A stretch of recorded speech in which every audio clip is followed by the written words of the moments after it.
இப்போ எல்லாமே இந்த மாதிரி ஆன்லைன் டிரான்சாக்ஷன் அது இதுனால இருக்கனால எங்களுக்கு கண்ட்ரோல் இல்லாமல் ரொம்ப கொஞ்ச நாள் நாங்கள் இப்படி ட்ரை பண்ணி பார்த்தோம். அது எங்களுக்கு அது கண்ட்ரோல் இல்லாமல் நாங்களே எங்களை மீறி செலவு பண்ணிடுறோம்.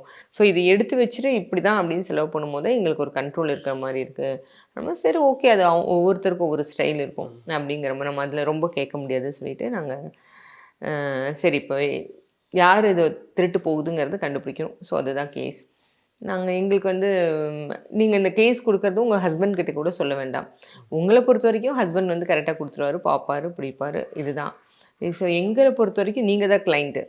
ஸோ நீங்கள் ஒரு தப்பு பண்ணிவிட்டு நீங்களே வந்து பணம் விஷயத்தை பொறுத்த வரைக்கும் நீங்களே தப்பு பண்ணிட்டு வந்து சொல்கிறதுக்கு சான்ஸ் இல்லை. உங்கள் பணம்.